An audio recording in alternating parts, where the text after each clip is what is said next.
Boa noite para todo mundo. A gente vai começar a palestra de hoje. Hoje a Lúcia é quem vai fazer, né?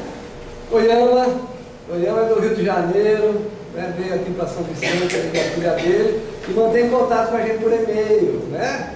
Zelador, tá certo? Então ele aproveitou, veio hoje aqui conhecer o terreiro e vai assistir a palestra da Lúcia, tá? O pessoal também que frequenta a casa, né? E a Lúcia é médica, especializada, conhece a homeopatia, né? Então ela se propôs a fazer essa palestra aqui para a gente hoje, tá? Uma coisa que eu acho muito importante aqui no Núcleo Mata Verde é que a gente estimula, né? Com que os filhos da casa, as pessoas, façam palestra, né? Participem, né? É importante isso daí, é um desenvolvimento pessoal de cada um, né? Tem pessoa que tem, às vezes, alguma dificuldade, fica com medo, preocupado, não é? Roberto? Olha lá.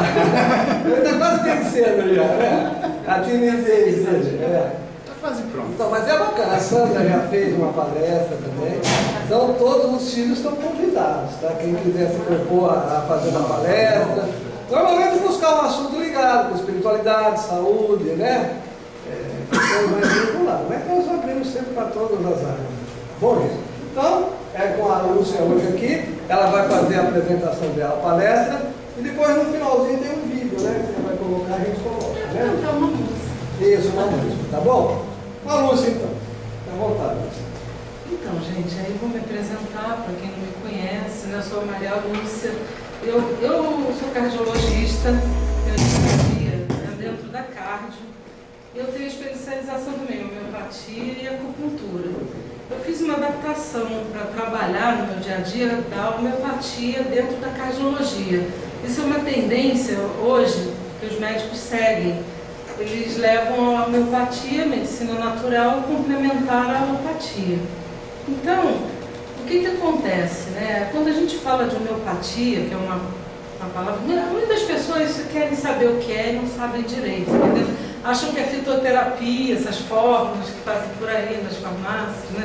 Mas, na verdade, não é. É um remédio que ele tem um preparo artesanal, ele é vibração, né? Praticamente, né? A partir da dosagem de 12 CH, a gente já não vê mais matéria visível, né? Então, por isso que tem aquela coisa da credibilidade, né? Então, quando a gente vai estudar a história da homeopatia, é que a gente vai entender por que ela é aceita hoje pela medicina, né? Já foi aceita há muitos anos atrás, mas assim, no Brasil foi aceita em 1985. Com especialidade, tudo mais. Quando a gente fala de homeopatia, a gente vai pensar em Hahnemann, que foi o criador da homeopatia, um cientista, né, que descobriu como ela funcionava. Então aqui a gente vai falar um pouquinho sobre a vida de Hahnemann, a teoria dos miasmas, o caminho mental da doença. Pode passar. Hahnemann já nasceu há muitos anos atrás, ele nasceu em 1755. Então, tem mais de 250 anos, ou quase isso, né, que ele nasceu, esteve aqui no mundo, trazendo para nós uma doutrina praticamente científica, né? E o nome dele era Christian Frederico Samuel Hahnemann. Pode passar. Aqui. Ele nasceu na Anglo-Saxônia, atual Alemanha. E nessa cidade que ele nasceu, que era Meissen, era uma cidade alemã que vivia do comércio da porcelana, era uma cidade industrial. E lá, ele era filho de artesãos, ele era filho, assim, o nome do pai e da mãe, Joana Cristina e Cristiano Godofredo Hahnemann. Apesar de ser de uma família um pouco humilde, para a época, tudo, o seu pai, ele já estimulava exercícios de pensamento nele, né? E aí, aquelas brincadeiras de crianças, charadas, tudo, ele já foi se mostrando uma criança muito inteligente. Logo na primeira infância, que era essa coisa do pai estimulando o tempo todo, né? Em seguida, ele começou a aprender línguas, na infância ainda. Nessa infância, ele começou a se destacar com línguas. Por que ele foi estudar línguas? Porque era bem vista a profissão de mercador no exterior, nessa cidade, para levar porcelana para fora. Então, as línguas eram bem-vindas porque era uma profissão muito boa e muito lucrativa. Aos 12 anos, mais ou menos, ele já estava tão bem no grego, nas línguas todas, que ele foi convidado pelos professores para dar aula para os seus amigos, os coleguinhas de turma. Então ele começou a lecionar grego. Eu acho engraçado, porque para nós, né, você vê, 12 anos ele já lecionava grego na escola. Aos 16, ele continuou mostrando muita inteligência e sabedoria na escola. Foi convidado para uma escola de Santiafe para estudar numa cidade onde era frequentado só por nobres, gente com muito dinheiro, né? Então, nessa escola, ele já começou a se destacar. Então, aqui é a faculdade, né? Então, nessa escola de Santiafe, ele já foi também ele vai cada vez se destacando mais, o orador da turma. Então, ele fez lá um discurso, tudo na saída da escola, sobre a mão, né? Como é que era, a parte espiritual, a material, as coisas que uma mão poderia fazer, o que era a mão, a estranha construção da mão como uma extensão da mente do ser humano, né? Então ele sempre tinha esse lado assim de querer entender um pouco, né? Já desde cedo, a mente do ser humano e a espiritualidade do ser humano, essas coisas assim. Ele era muito inteligente mesmo para a época, porque a gente falar sobre essas coisas hoje é normal, mas em 1755 não seria muito fácil para ele, com tanta sabedoria que ele estava trazendo, viver na Terra. Muito difícil. Então, quando chegou aos 20 anos, ele ingressou na universidade. Ele foi para Leipzig, que é uma cidade, também, tudo por ali, na Anglo-Saxônia, perto da Alemanha. E para se sustentar, ele ia também dar as aulas de línguas e traduções, que ele sempre soube fazer muito bem. Se formou na parte teórica médica. E quando ele se formou, os médicos todos, eles saíam direto daquela teoria que eles aprendiam, iam logo clinicar. Realmente era uma medicina muito diferente da de hoje. Eles saíam, aprendiam teoria e iam clinicar. Mas Hahnemann não estava satisfeito com isso. Ele achava que não estava formado para isso. Então ele foi para Viena. Viena era onde tudo acontecia. Foi para Viena e se engajou no Hospital de Misericórdia lá. E lá começou a se manifestar a verdadeira vocação de Hahnemann, que era aquela vocação dele se interessando pelos pacientes e todos os que estavam lá. Então, ele chegava perto dos pacientes, ele queria saber qual era a queixa do paciente, como ele pensava, coisas que realmente era uma época que isso não existia, uma medicina tão materialista, tão cruenta. Cruenta é cirúrgica, você está com uma ferida no pé, corte fora. Era uma medicina violenta, que nunca ia levar em conta a mente de ninguém.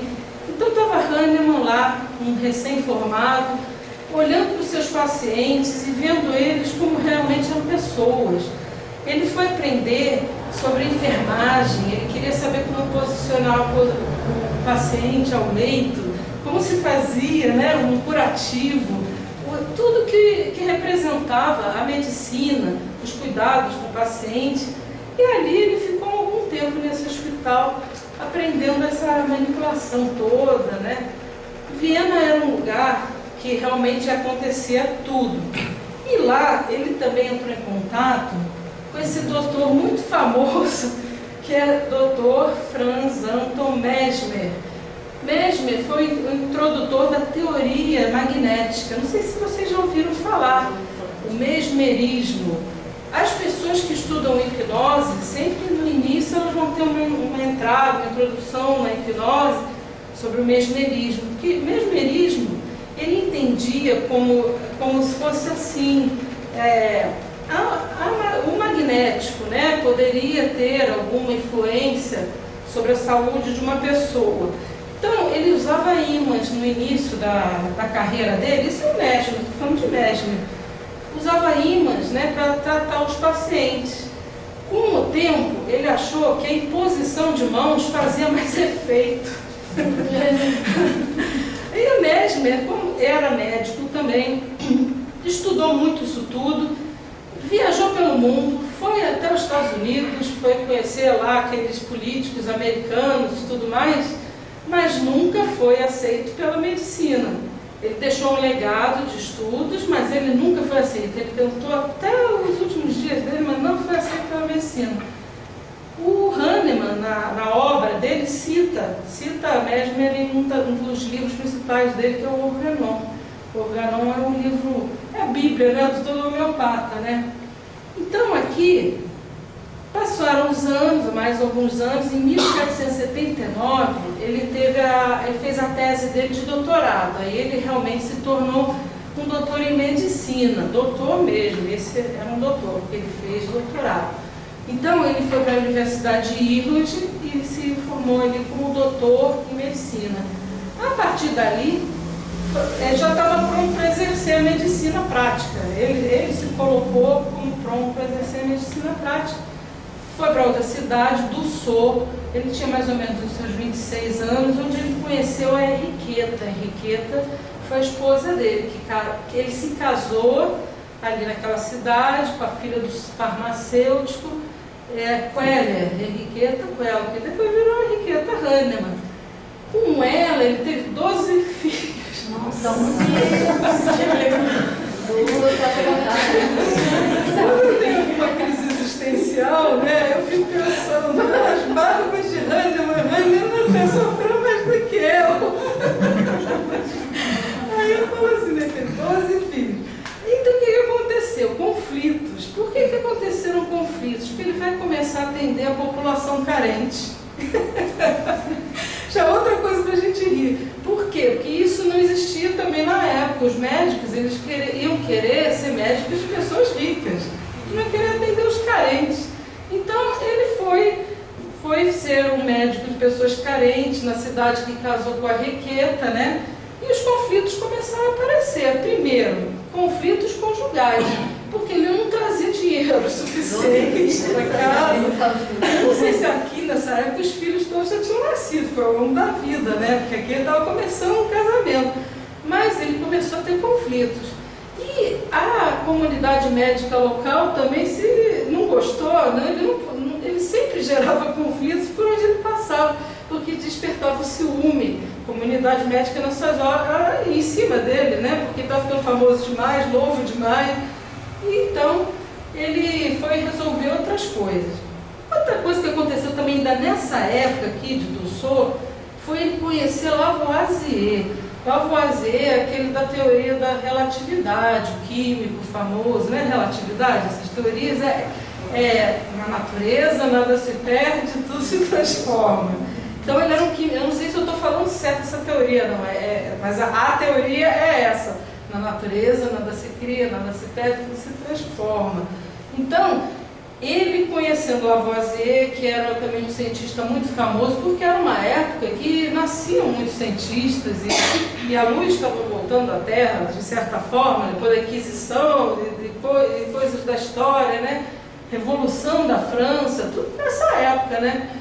Então Lavoisier, ele foi conhecer Lavoisier, entrou em crise também, porque não gostou de Lavoisier, achou ele um cientista pedante e materialista. Isso faz parte da biografia de Hahnemann, porque chocou muito.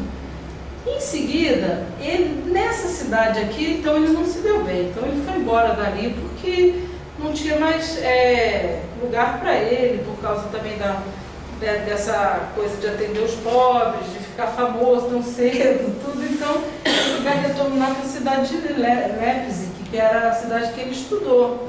Ali ele vai ganhar renome, então ele vai também atender pessoas, eu acho que com mais dinheiro, vai ter um consultório melhor, o dinheiro vai entrar em casa, tudo vai melhorar. Mas ele, Hahnemann, não vai estar satisfeito. Por que ele não vai estar satisfeito? Por causa disso. A medicina muito cruenta, muito violenta, e ele achava que ele não estava trabalhando, que aquilo para ele não estava se realizando com aquilo tudo, porque era uma medicina que para ele era mentirosa.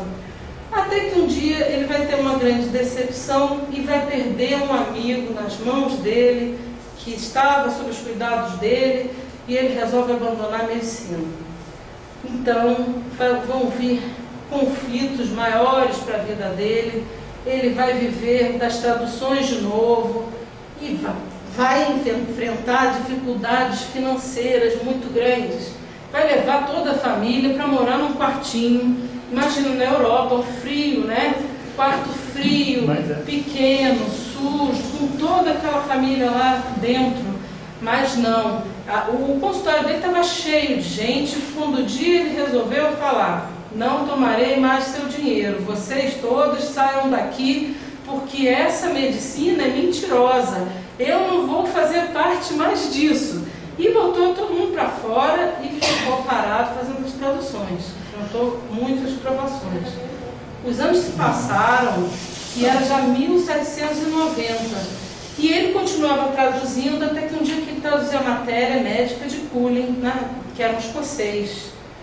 Então, essa matéria médica continha muitas substâncias médicas ali para as doenças da época, e aí ele dizia como fazer os tratamentos e tudo mais, né, uma matéria médica desse escocês. Então, o que acontece? Quando ele vai ler sobre a quina, que é uma substância que eles usavam contra a malária na época, e essa substância tinha sucesso, ele foi tentar entender essa quina e ele começou a maquinar por que a quina fazia aquele efeito todo, porque a quina fazia o efeito todo.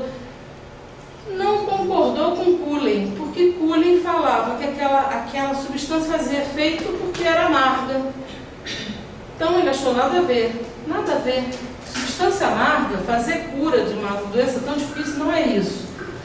Ele tinha na mente dele muitos adágios e adágio aqui de Hipócrates e muitas filosofias, porque ele fazia essas traduções todas, né? Similibus curantum. Então o que significa isso? Ele tinha isso em latim na cabeça dele, latim também ele conhecia muito bem, que era uma frase que Hipócrates já apregoava, que era: o similar pode curar. Você pode se curar pelo similar. Então ele resolveu fazer a grande experiência. Ele começou a ingerir a quina, 14 gramas de quina 2 vezes ao dia. Ele era a cobaia. Então os dias se passaram e aí começaram os sintomas. Fraqueza, começava assim aqui, ó, início: extremidades frias, fraqueza e sonolência, palpitação e pulso acelerado, ansiedade e tremores, enfraquecimento dos membros, sintomas de febre intermitente, febre que vai e febre que volta, febre que vai e febre que volta, tremores. O que era isso? Isso aí são sintomas da malária. Então, estava descoberto um dos pilares da homeopatia semelhante. Pode causar uma substância que cause determinados sintomas e uma pessoa pode servir para curar. Foi esse o entendimento. Não sei se vocês pescaram o que aconteceu. Essa substância, se for ingerida em uma dose que a gente possa medir, mas que não mate a pessoa, e ela vai causar determinado sintoma na pessoa, ele vai poder usar esse remédio para curar, porque ele estava estudando um remédio que ele era usado para a cura daquela doença. E aí ele foi estudar esse remédio e descobriu que se ele tomasse aquilo numa dose mais alta, aquela substância ia causar todos os sintomas da doença que ela estava se propondo a curar. Então aqui é o início da homeopatia. É o início do entendimento que uma substância que é o veneno, realmente o veneno pode curar, se for usado em pequenas doses. É um preceito até parecido com as vacinas. A gente usa também a vacina meio parecido com isso. Entendeu? Pode passar para fora. Quem não entendeu pode falar, que eu tento explicar de mais outras formas. Passando para a próxima. O que aconteceu? Hahnemann, depois de experimentar a quina e ver que a quina realmente fazia nele em doses ponderais ou doses medidas todos os efeitos daquela doença, para a qual ela servia como remédio, ele foi experimentar mais 60 remédios. Ele experimentou mais ou menos uma gama de 60 remédios. E aí ele começou a experimentar também nos parentes, nos amigos. Muitos amigos se propuseram, né, a experimentar essas substâncias. E essas substâncias, basicamente, muitas delas foram experimentadas por médicos da época. Como a medicina naquela época era muito descritiva, eles descreviam todos os sintomas das doenças e eles não tinham muito remédio para elas, muita cura, né? Muitos procedimentos que a gente acha que seja eficaz, né, para os dias de hoje. Mas eles tinham muito relato sobre detalhes mínimos de tudo que as pessoas poderiam sentir. Então, por isso que ela é tão descrita, tão catalogada, que foram os médicos da época que foram experimentando. Eles foram adquirindo, né, aquela vontade de experimentar junto com Hahnemann, né? Outros odiaram, queriam matar, era perseguido também, entendeu? Então, em 1796, ele vai lançar um livro que vai oferecer à população tudo que ele estava estudando. 6 anos depois de tanto experimentar tantas substâncias, ele vai colocar esse livro no mercado, como a gente diria hoje, né? Ensaios sobre um novo princípio para verificar o poder curativo das drogas. E aí vai, em 1805, ele volta a ser médico de novo, deixou de ser pesquisador e foi ser um homeopata de verdade, como é. Até aí a doutrina dele estava sempre melhorando, dia após dia. Primeiro, a homeopatia foi só um soluto. O que é um soluto? É uma substância dissolvida. E ele foi fazendo as dinamizações depois. Primeiro, ele dissolvia a homeopatia, fazia de 1 para 100. Assim, sem dar os detalhes, como confecciona o remédio, de 1 para 100. E aumentando aquela escala, de 1 para 100, aquele remédio dissolvido. Com o tempo, ele descobriu que a dinamização, ela fazia o remédio ficar mais eficaz. O que é a dinamização? A dinamização é aquilo de bater sobre um anteparo. Quando a gente pega um vidrinho de homeopatia que tem o remédio lá dissolvido, né? E a gente bate pelo anteparo, a gente está fazendo as moléculas fervilharem, entendeu? Então, ele descobriu isso quando ele começou a mandar esses solutos de uma cidade para outra a cavalo. Porque quando aquele remédio ia de uma cidade para outra dissolvido, ele chegava melhor para curar aqueles sintomas a que ele pretendia curar. Então ele dissolvido fazia um efeito, mas dissolvido e dinamizado, batido, fazia um efeito melhor. Então, aí ele foi refinando, né, como faria o remédio, porque o remédio é muito artesanal, né? Tem muito detalhe para fazer um remédio homeopata, né, de homeopatia, né? Aqui eu não estou falando da farmacologia, estou falando mais da história de Hahnemann, como isso foi, né? Mas realmente tem muito detalhe. Aqui foram os livros, que ele voltou à prática médica, aí em 1810 ele escreveu o Organon, que é a Bíblia Homeopática, e em 1817 ele vai escrever o livro da matéria médica pura, que vai conter todas aquelas substâncias que a gente estuda. Aí ele vai passar a doutrina já na universidade. Então, aqui eu falo que ele foi o primeiro médico moderno a anotar as queixas dos pacientes. Então foi o primeiro que inventou o prontuário médico, né? E a residência médica também, porque ninguém fazia. Então é uma coisa assim, que na alopatia, muitas vezes a gente não fala sobre ele, né? Mas ele foi muito importante, pelo menos 2 coisas importantes para o alopata ele criou: o prontuário médico e a residência, né? Porque aí ele se internou no hospital para aprender. Aqui, aí a observação maior, assim, para quem não entendeu ainda tudo que a homeopatia faz, o preceito básico é: quando alguém adoece, assume um padrão de sintomas e comportamento que é similar a algo que é encontrado na natureza.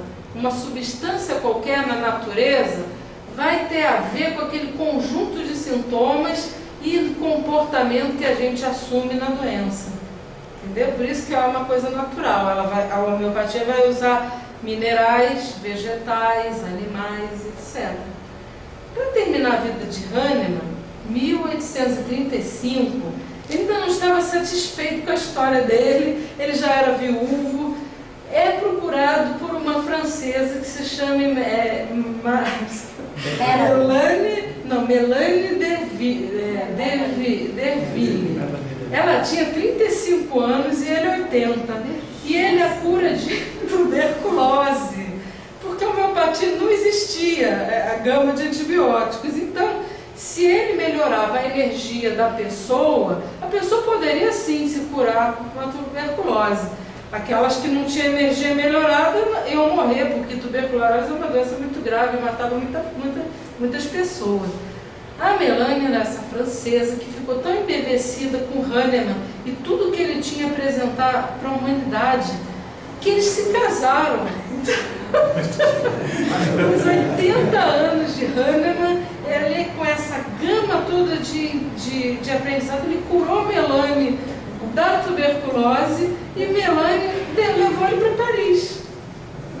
para Paris.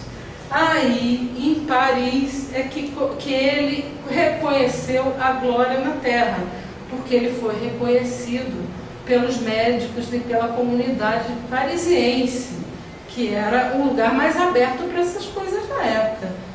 E aí foi assim, o governo da França vai reconhecer a homeopatia como uma especialidade médica, como uma terapia que o governo aceitava. Então ele vai morrer aceito já pela humanidade. E realmente a escola francesa de lá, de Paris e da França, que veio para o Brasil. Veio para o Brasil um pouco depois, veio com um médico francês que veio para Santa Catarina.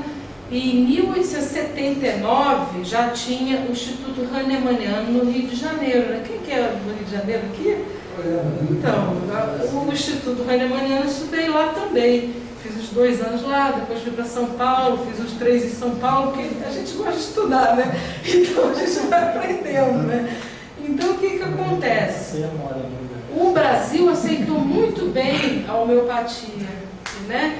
E temos muito histórico de homeopatia no Brasil, porque também realmente o antibiótico ele só veio na época da guerra passada. Então até lá não tinha muita coisa que fazer. Gripe espanhola, muitas epidemias. Os meus parentes até passaram por isso. Parentes assim, avós, uma avó que morreu com quase 100 anos, né? Minha avó, 98 anos. E ela passaram por tudo, tuberculose, gripe espanhola, sempre tratando homeopatia, se trataram com isso. Então, os restos mortais de Hahnemann estão nesse cemitério em Paris, que é o Père Lachaise, e esse cemitério é onde está também os restos mortais de Allan Kardec. Aqui são fotos de Hahnemann dando aula para os seus alunos. Aqui, eles dizem que aqui tem um autor que é Hering, um autor futuro, né, que descobriu a escala decimal, ele fez a centesimal. Aqui é o lugar que ele nasceu, aqui é a Henriqueta Hahnemann, a primeira esposa dele, a Melanie. E aqui é o lugar, o cemitério lá em Paris, que está dizendo. E está enterrado os restos mortais dele, eu acho que parece que andaram de cemitério em cemitério, foi para lá, porque é ali que tem muita gente famosa, né? Aí eles fizeram uma moeda para cunhar. Tem muito relato sobre Hahnemann. Eu peguei essa moeda aqui de bronze que fizeram para comemorar um jubileu dele de 80 anos naquela época. Aí a gente vem para os miasmas. Vocês já dormiram? Vocês não querem aprender? Bom, os miasmas, o miasma é o seguinte. Eu já estava estudando isso aqui há muito tempo, né? Então, o que acontece? Miasma é um nome meio... Quando a gente vai falar de miasma, todo mundo pensa numa coisa estranha, né? Uma coisa ruim, um negócio. E realmente, naquela época se falava assim, emanações mefíticas do solo causadoras de doença, influência deletéria, corrupção, podridão. O Aurélio fala assim: emanações provenientes de substâncias animais ou vegetais. Depois de Pasteur não se fala mais em miasmas, só em miasmas microbianos. Então, para nós, a gente fala muito sobre isso, miasmas. Então, o que foi que Hahnemann descobriu? Ele já estava trabalhando como homeopata quando ele começou a observar que não estava indo para frente alguns casos que ele tentava tratar, não ia em frente. Então, ele foi estudar uma parte que é uma parte mental, entendeu? A parte mental da homeopatia é muito vasta, né? Então, ele foi descobrir o seguinte, né? Coisa de 12 anos. O que é doença? Doença para o homeopata é isso, né? É qualquer alteração na energia vital do indivíduo. Agora eu vi as fotografias, né? Aí ele foi fazer o seguinte: ele foi estudar algumas doenças da época, que eles tinham na época, e ele foi fazer uma analogia com a nossa mente. Então, ele descobriu o seguinte, que nós somos seres, né, que estamos sempre em sofrimento. Todos nós temos um núcleo mesmo de sofrimento. Que eles chamam assim como se fosse o homem estava no paraíso e de repente ele sai daquele paraíso onde tudo é perfeito e as coisas negativas caem na terra, né? E aí as coisas negativas começam a acontecer. Então ele estuda os miasmas e o primeiro deles é a psora. A psora, ela é comparada como o seguinte: aqui tem uma lesão de sarna, para vocês verem como é uma sarna. A sarna era uma doença também que já tinha na época e tinha muito, mas era uma doença considerada superficial. Uma doença superficial que coça muito, que incomoda o indivíduo à noite, né? Então ele queria fazer uma comparação com a nossa mente em estado de sarna. O que seria uma mente assim? Seria uma mente agitada, uma mente hiperativa, mais uma mente com o nosso sofrimento original básico. O que é o nosso sofrimento original básico? Quando você vai estudar os medicamentos todos homeopáticos, você vai ver que cada um vai sofrer de uma coisa. Um vai ter um abandono, vai sofrer por um abandono.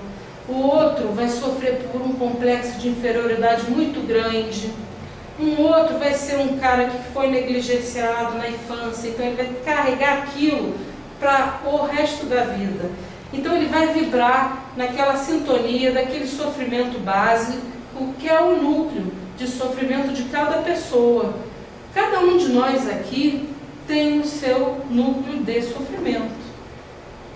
Isso aí parece assim uma coisa estranha, mas nós temos isso. Nós vivemos com esse sofrimento original, com a psora, a mãe de todos os sofrimentos.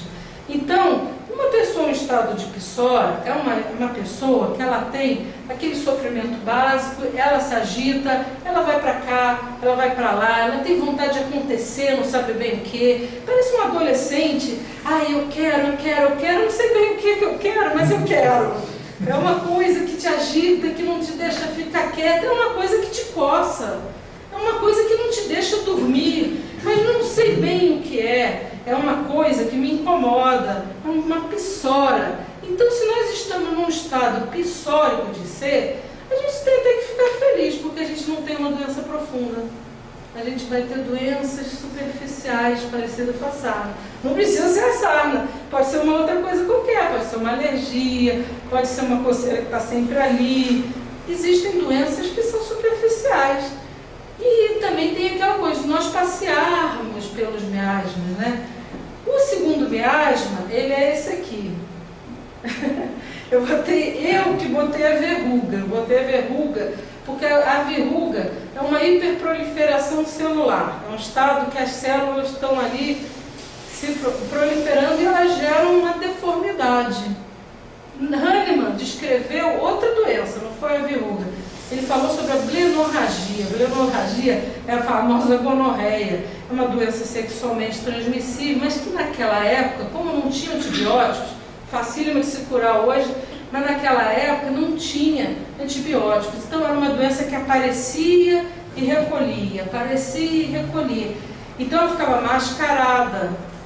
E isso aqui representa nosso estado mental quando o nosso sofrimento básico é tão grande e nós começamos a ficar mascarados. Por que a máscara? A máscara, se não existisse essa máscara, eu não sei o que a gente ia fazer. A gente precisa, sabe, aliviar um pouco as nossas tensões. Então, a gente precisa de compensações. Então, a gente começa a crescer, porque geralmente a psoríase é quando você é criança, mas você também tem estados psoriásicos mais novos, mais velhos. Mas nessa máscara que nós precisamos colocar, é como se fossem as nossas defesas. Vem uma pessoa que tem um núcleo básico daqueles de inferioridade total. Ela se sente uma ervilha, ela se sente o menor dos menores, o menor dos menores. O tempo vai passar e ela vai ter que ter uma carapaça para se proteger desse sentimento horroroso, que é um sentimento que ela não consegue viver. Então, ela vai querer se sobressair, ela vai buscar o poder, ela vai buscar belas roupas, ela vai buscar ter uma postura autoritária, ela vai ser uma... Gente, não é que é ruim, nem é bom, mas é um exemplo ruim. Vai ter a cara de um político, vai ter aquele cabelo penteado, aquela cara, chegou a autoridade. Ele vai buscar o poder a vida dele inteira, se ele não curar um pouquinho aquela psora básica dele, que é aquele complexo de inferioridade. Se ele não tratar aquilo, aquilo pode gerar, em assim, numa escala caricata, uma situação daquela. Ele vai pisar nos que ele vai considerar menor. Então ele vai ser uma pessoa usando aquela máscara. Isso não significa que ele seja ruim. Para a homeopatia não existe pessoas ruins nem pessoas boas. Existem sofrimentos, núcleos de sofrimento. Então, o mal pensar vai levar ao mal agir, que vai levar ao mal sentir. Uma pessoa num estado desse de psicose, ela vai apresentar algumas doenças também. Então, a gente fala do estado mental e a gente fala daquelas doenças. Quais seriam as doenças? Doenças que têm hiperproliferação celular, que têm secreções. Aqui é uma verruga, uma hiperproliferação celular que gera uma deformidade, como a gente vai estar deformado na nossa mente. Então, nós podemos ter, assim, tumores benignos, a gente pode ter infecções, coisas com muito pus, que também tem pus, é hiperproliferação celular também, muita secreção, infecções de urinas, furúnculos, verrugas, coisas desse tipo. Se você fica muito tempo naquele estado psicótico de ser, você vai ter as doenças. Se você passou só pelo aquele estado de estar ali muito rapidamente, tudo bem. Vão-se os anéis e ficam os dedos. Então, a gente pode ter uma grande perda naquele dia. O fulano foi assaltado. Mas ele está vivo. Então, ele, para consolar aquela perda dele, ele vai falar, não, mas eu estou vivo. Isso é um jeito psicótico de ser. É uma desculpa que você vai dar para você se consolar daquela perda grande, que às vezes levar a uma coisa muito ruim, que você vai ter uma perda grande na sua vida. Então é um estado psicótico de ser mais ameno, que não vai gerar doença nenhuma. Vão-se os anéis e ficam os dedos. Se você ficar muito tempo naquele estágio, pode formar umas verrugas ou algo parecido. Então esse é o sífilis, né? O sífilis também, que é uma doença sexualmente transmissível, muito fácil de curar hoje, e que naquela época era uma coisa terrível, né? Matava, né? E aí, isso aqui é uma úlcera cheia de necrose, cheia já degenerada, ela está ali mal oxigenada. Isso aqui é uma representação do que uma mente pode chegar, né? Uma pessoa num estado sifilítico mental de ser, ela vai estar como? A vida não tem mais importância, eu não quero mais saber de nada, eu largo tudo da vida, não me interessa mais. É uma depressão verdadeira. Uma depressão, você vê muita gente hoje em dia em estado de depressão, Mas muitas dessas depressões são psicoses. É aquela coisa, vou ficar deprimido porque vou comer ração dupla. Então eu vou estar num estado anterior, não vou estar num estado desse. Muitas pessoas. Mas existe uma depressão verdadeira. Aquela que a pessoa pega assim, quer se pentear e não tem força para pegar a escova de cabelo para pentear, não tem força para se levantar de uma cama e sair de casa, não vê mais a luz do sol. É uma depressão verdadeira. É um estado sifilítico de ser. Então, se você está num desses estágios mentais, eles estão muito fortes, é o que Hahnemann falou, esses estados mentais atrapalham a cura das minhas doenças. Quando eu estou tentando tratar alguém, eu me deparo com uma pessoa pensando sempre naquela frequência, naquele estado mental, e eu não consigo curar. Aí ele inventou os remédios antimiasmáticos. Então, graças a Deus, existe remédio também para essas situações. Quando a homeopatia não está indo, tem que cuidar do miasma da pessoa. O tempo passou e outros autores também foram estudar outros doentes. Tem o cancerinismo, tem o tuberculinismo, mas não foi estudado por Hahnemann, foi estudado por outros autores mais tarde, que também pode usar remédio contra esses estados mentais. Então, a conclusão disso tudo é o seguinte: eu falo aqui de Hahnemann, eu falo muito de mente, né? Porque a gente tem, é bom a gente conhecer duas coisas. Um cientista... Tira essa ferida daí. Pode tirar a ferida. A ferida já acabou, agora vamos só a alegria, né? A alegria, acabou a ferida. Então, eu acho assim, um cientista como o Hahnemann não deve ser esquecido, principalmente por nós. Nós estamos aqui é um lugar espírita, espiritualista, umbandista, que entende de todas essas áreas não ponderais, não é? E lembrar de Hahnemann é sempre uma coisa muito boa, porque ele foi um cientista, que ele desenvolveu a asa da sabedoria, ele procurou, ele teve a curiosidade, ele teve a inteligência, tudo aquilo que um cientista precisa. Mas ele caminhou também pelo amor, pela moral, pela aquela coisa de ser fiel a ele mesmo, ser fiel à moral, a não querer o dinheiro fácil, a ser amoroso com os seus pacientes, a ver aquilo que o paciente, o próximo, tem a apresentar como sofrimento mental. Então, o que eu gosto de falar de Hahnemann é justamente isso, porque ele vai ter a asa da ciência e a asa do amor. E o amor realmente é o melhor dos remédios. Antes, podemos estudar tudo na Terra, mas se não tiver amor, não teremos nenhum tipo de cura, porque o amor, se a gente parar, pensar no amor divino, nós vamos começar a nos curar naquele instante, porque é a ressonância da cura. Entendeu? Então, eu acho que é isso aí.